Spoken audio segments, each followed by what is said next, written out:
आज की हमारी कहानी 2024 की है। लेकिन कहते हैं ना कि अगर कोई क्राइम होता है और उसकी क्राइम की जो वजह होती है, तो क्राइम को सुलझाना हो या फिर उस क्राइम की वजह जानना हो, तो उसके लिए हमें उसका पास्ट जानना जरूरी होता है। क्योंकि कोई भी क्राइम का जो वजह होता है वो उसके पास्ट में ही उत्पन्न होता है। अगर कोई इंसान कोई व्यक्ति क्राइम करता है, करवाता है, तो सारी वजह पास्ट से रिलेटेड होती है। उसी की वजह से वो इंसान कुछ ना कुछ करता है क्राइम। तो चलिए सबसे पहले हम उसके पास्ट में चलते हैं, इस कहानी की शुरुआत में चलते हैं 2024 में आने से पहले। तो इस कहानी की शुरुआत 1990 में होती है। कर्नाटक के गदक एक डिस्ट्रिक्ट है, वहां पे रहने वाला एक परिवार की कहानी है। इस परिवार में मुखिया जो है उनका नाम है प्रकाश। तो इनकी प्रकाश की एक शादी होती है जिनकी बीवी का नाम होता है रुक्मणी। रुक्मणी और प्रकाश की शादी होती है, ये लोग के बीच सभी कुछ सही होता है। फिर कुछ समय बीतता है और उनके एक बच्चा होता है जिसका नाम विनायक होता है। फिर इन लोगों की शादी लगभग सब कुछ सही चलता है, इनके लाइफ बिल्कुल सही चलता है। समय गुजरता रहता है और समय आता है 1995। अब विनायक 4-5 साल का हो चुका है, लेकिन एक अफसोसनाक बात यह है कि इसकी जो विनायक की माँ है यानी कि रुक्मणी, वो मर जाती है।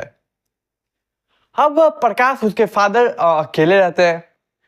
अब देखिए प्रकाश के जो परिवार वाले होते हैं प्लस रुक्मणी जो मायके होता है, सभी कहते हैं कि देखो बेटा अभी छोटा है, तुम दूसरी शादी कर लो, क्योंकि बेटे को ख्याल रखना, उसको माँ का प्यार चाहिए, तो अभी दूसरा शादी करना ही एक अच्छा ऑप्शन होगा।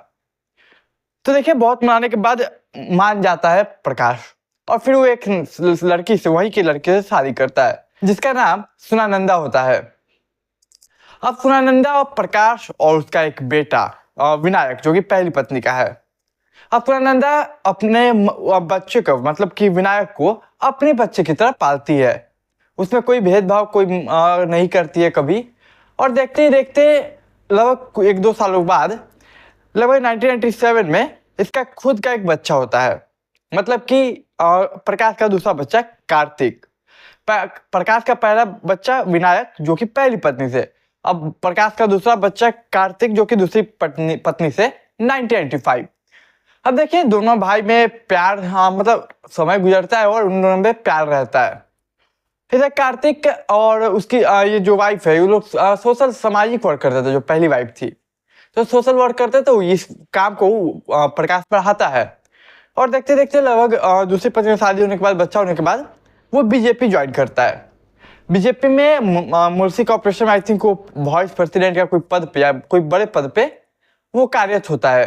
और इसकी वजह से वो अपने शहर में, अपने मोहल्ले में काफी प्रचलित था। अब देखिए समय गुजरता रहता है, इधर वो लोग दोनों भाई बड़े होते हैं। कार्तिक विधायक दोनों थे तो सौतेले, लेकिन कभी भी प्रकाश, कभी भी सुनानंदा ने कभी अपने दोनों बेटों के बीच फर्क नहीं समझा, और ना ही प्रकाश ने। यहाँ तक कि प्रकाश हर बार कोशिश करता था हर समय कि कभी इन दोनों को ये फील ना हो, स्पेशली विनायक को ये फील ना हो कि वो उसकी सौतेली माँ है और उसे कम, मतलब उसका भाई भी सौतेला है, तो उसे ये फील ना होने दे। वो हर प्रयास करता था। यहाँ तक कि जब प्रॉपर्टी की बात होती है तो वो दोनों बेटों के नाम यानी कार्तिक और विनायक के नाम 50-50 प्रॉपर्टी करता है। समय गुजरता है और इसी भी छोटा प्रॉपर्टी वो 50-50 बांटते जाता है। लेकिन विनायक की जो कहते हैं कि संगति होती है वो अच्छी नहीं होती।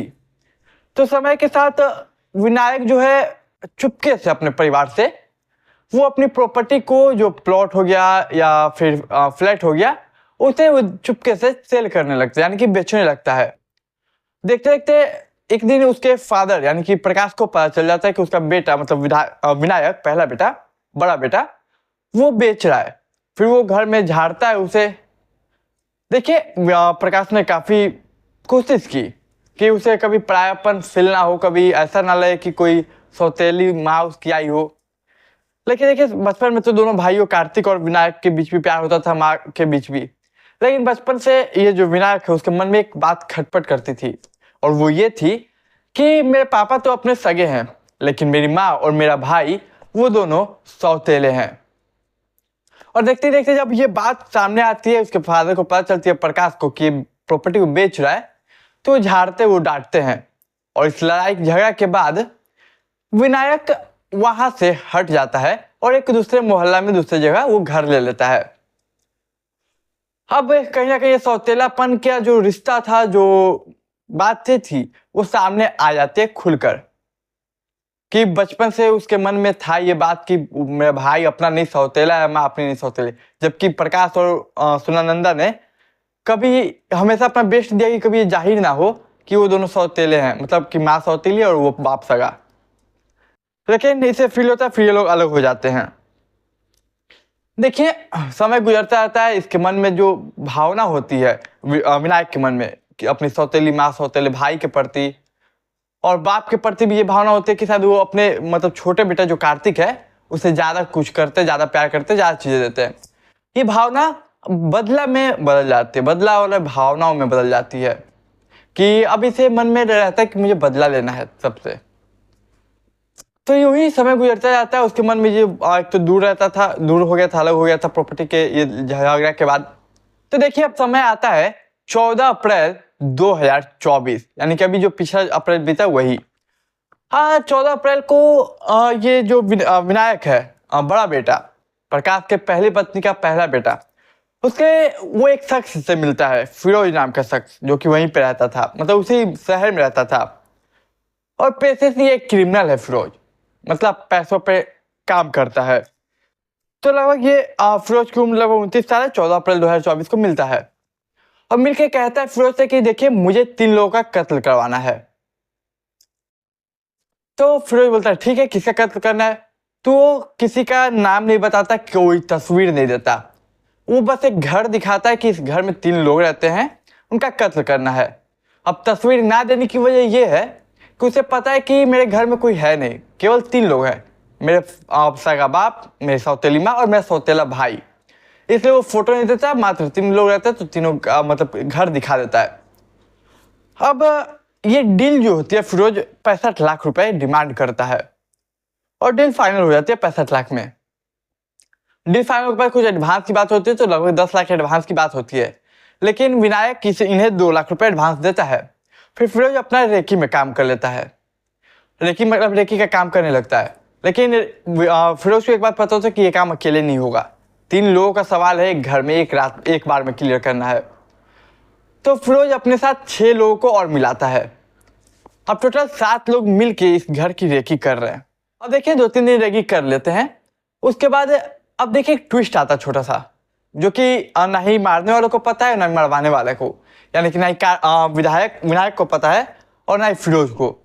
ट्विस्ट ये है कि इसका जो छोटा भाई है कार्तिक, जो सौतेला भाई है, उसकी एंगेजमेंट होती है 17 जुलाई को। 17 जुलाई को एंगेजमेंट होती है, लेकिन ये बात ना ही विनायक को पता होता है ना ही फिरोज को पता होता है। तो 17 जुलाई को उसके वही कार्तिक की एंगेजमेंट होती है, तो सभी तमाम गेस्ट उसमें जुटते हैं, सगाई शुरू होती है, सगाई होती है, सगाई के बाद सभी गेस्ट जाने लगते हैं।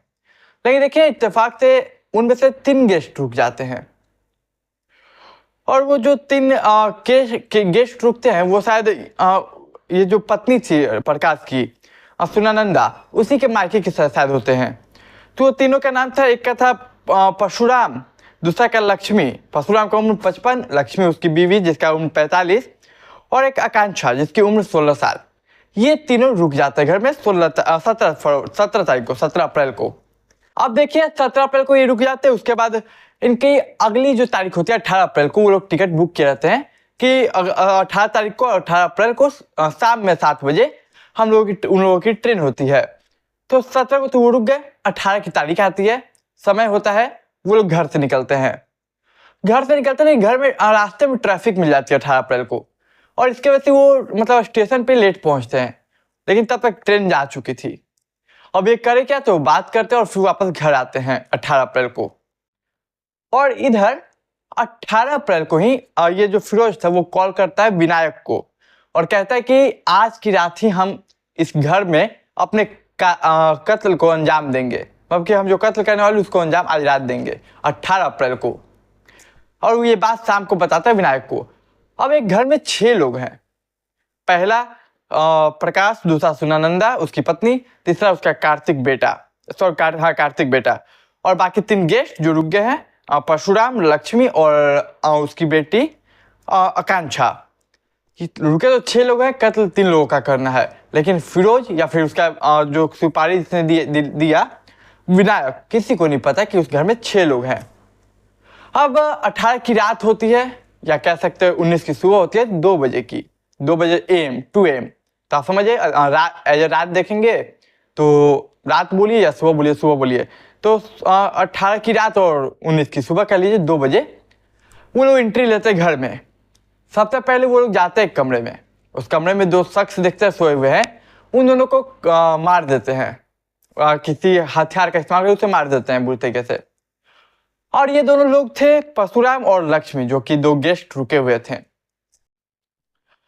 इसके बाद देखिए बाहर आते हैं तो उसके बाद सामने कार्तिक दिखता है, वो उसे भी मार देते हैं। मैंने बताया कि किसी भी फैमिली मेंबर की तस्वीर नहीं दी गई थी, बस एक घर बताया गया था और बोला गया था 3 लोग हैं।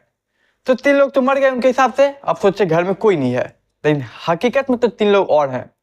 तो देखते देखते वो अगले थोड़ा सा आगे बढ़ते हैं, तो उन्हें लगता है कि कोई और भी है। तो जब दूसरा कमरा चेक करते हैं तो आकांक्षा, जो कि केवल 16 साल की थी, उसे भी वो मार देते बुरे तरीके से। अब सोचते कि हम कत्ल 3 करने आए थे, कर दिया हमने 4। और एक बात मैं बता दूं कि कार्तिक विधायक ने यह भी कहा था कि जब आप घर जाना तो जो भी सामान होगी, जो भी गहने होंगे, जो भी पैसे होंगे, वो आप लूट लेना। और ऐसा लगे देखने से कि वो एक रोबड़ी का केस है, मतलब कि चोरी लूटपाट का केस है। और वो जो भी पैसे होंगे, जो भी गहने होंगे, वो आप सब रख लेना, ये 65 लाख तो मैं दूंगा, उसके अलावा बोनस समझ के उसे रख लेना। तो ये लोग 4 कत्ल कर चुके हैं, अभी वो सब तमाम चीजें लेने लगते हैं, अपना रखने लगते हैं। इसी बीच एक कमरे से आवाज आती है उन्हें कि एक कमरे में और कुछ लोग हैं लग रहा है, और ये 2 लोग बच्चे होते अभी तक। तो अब वो लोग गेट खोलने की कोशिश करते हैं। अब गेट खोलने की कोशिश करते इतना में वो लोग चीखने लगते हैं, अंदर जो रूम में होता है कुंडी लगा हुआ था अंदर से, तो लोग चीखने लगते हैं। अभी जो 7 लोग थे अंदर गए हुए, वो सभी को डर लगता है कि कहीं ये पड़ोसी ना आ जाए, और पड़ोसी आएंगे तो हम पकड़ा जाएंगे। इसी डर से वो लोग बोलते काम करो, हमने 3 कर दिए, 4 कर दिए, सब कुछ लूट लिया, चलो अब निकलते हैं। फिर वो लोग वहां से निकल जाते हैं, लेकिन अंदर जो 2 लोग बैठे हुए थे वो थे प्रकाश और सुनानंदा, यानी कि प्रकाश उसकी पत्नी सुनानंदा। बाकी 4 लोग मर चुके हैं। अब सुनानंदा और प्रकाश कॉल करते हैं पुलिस को, और पुलिस को कॉल करते लगभग सुबह तक, पुलिस भोर होने से पहले वो पहुंच जाती है। अभी तक देखिए विनायक को पता नहीं है बात कि अंदर ऐसा कुछ हुआ है।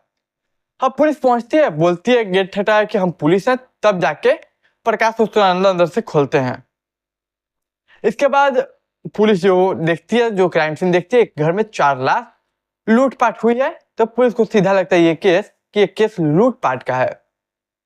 लेकिन जब थोड़ा सा और इन्वेस्टिगेशन करती है तो पुलिस को एक डाउट होता है कि अगर मामला लूटपाट का होता तो जो भी लुटेरे थे वो आते, लूटते और चले जाते हैं, कोई कंफर्मेशन के साथ या इतनी सख्ती के साथ किसी 4 शख्स को नहीं मारता। और ये बात कहीं ना कहीं शक पैदा करती है पुलिस के मन में कि मामला कहीं बदला या फिर किसी कत्ल का है, किसी मारने की इरादे से आया गया था। इसके बाद वो पूछताछ करते हैं प्रकाश से, उसकी बीवी सुनानंदा से। तो इसी पूछताछ के दौरान प्रकाश और सुनानंदा बताते हैं कि अभी हाल ही में मेरा बड़ा बेटा विनायक जो है, उससे हमें प्रॉपर्टी को लेकर कुछ लड़ाई झगड़ा हुआ था, और उसके बाद वो अलग हो गया। इस बात को सुनते ही पुलिस उसके बाद सबसे पहले विनायक के कॉल डिटेल निकालती है, फिर सर्वेलेंस पे फोन को डाला जाता है, और ये सब निकालने के बाद पता चलता है 2 नंबर को 0 इन किया जाता है, जिसमें से एक नंबर फिरोज का था। अब फिरोज का नंबर वांटेड था, वो तो पहले से पुलिस को पता था कि। अब पुलिस शांति से जाती है और एक टीम को भेजकर विनायक को उठवाती है। अब विनायक को उठवाती है, फिर उसके बाद फिरोज को मोबाइल लोकेशन के ट्रैक पे डाला जाता है ताकि लोकेट हो सके। अब फिरोज को भी पकड़ लिया जाता है। फिर फिरोज जो है वो बाकी 6 साथियों का नाम लेता है। अब 6 साथियों का नाम लेता है, उसके बाद अलग अलग शहर के अलग अलग जगह से उन 6 अपराधियों को भी गिरफ्तार किया जाता है। और उसके बाद विनायक भी अपना मुंह खोल देता है, क्योंकि फिरोज बोलता है कि ये सारी काम मुझे विनायक ने बोला था करने, और हमारा कत्ल करने का इरादा केवल 3 का था, क्योंकि हमें पैसे भी उसी के मिले थे, और 10 लाख एडवांस का बात था, जिसमें से 2 लाख दिए गए थे और बाकी पैसे नहीं दिए गए थे। तो हम कत्ल करने गए थे केवल 3 का, कार्तिक, सुनानंदा और प्रकाश। लेकिन हमें और का करना पड़ा क्योंकि और लोग थे। और अगर शायद वो दोनों कुंडी नहीं लगाते, सुनानंदा और प्रकाश, तो हम 2 कत्ल और करके ही वापस आते। इसके बाद सभी पकड़ाए जाते हैं और ये सब बात इस तरीके से मामला को सामने उजागर होता है। देखिए कि एक भावना ने, एक तो लालच, इसके अंदर विनायक के अंदर लालच थी पैसों की, प्रॉपर्टी की। दूसरा उसके अंदर जो भावना था अपना और परायापन का, उसने अब उसी के परिवार को खत्म कर दिया। पहला उसका लालच, दूसरा सौतेलापन वाला फीलिंग, और इन तमाम चीजों की वजह से उसका लाइफ भी, जीवन भी बर्बाद हुआ। और वो जो 3 लोग गेस्ट बन के आए थे, उनकी जीवन बर्बाद हो गया। वो लोग तो एक गेस्ट, एक पार्टी को अटेंड करने आए थे, उन्हें क्या पता कि वो उनकी आखिरी रात हो सकती है। और इत्तेफाक देखे कि वो लोग चले जाते तो शायद बच जाते, लेकिन शायद उनका जाना लिखा हुआ था और ट्रेन छूट गई और वो लोग वापस आ गए। और ये कत्ल 19 तारीख की सुबह 2 बजे हुआ, या 18 की रात कह लीजिए या 19 की सुबह कह लीजिए। एक लालच ने, एक भावना ने, एक गलतफहमी ने उसकी जिंदगी बर्बाद कर दी। अब आप खुद सोचें, उसकी सजा भी होगी तो अच्छा खासा सजा होगी, उसकी आने वाली लाइफ पूरा बर्बाद हो गई। तो देखिए, उम्मीद करता हूँ आपको कहानी पसंद आई होगी। पसंद आई तो चैनल को सब्सक्राइब, वीडियो को लाइक, दोस्त से के साथ शेयर कीजिए। मैं मिलूंगा एक नई कहानी में, तब तक के लिए मुझे दीजिए इजाजत।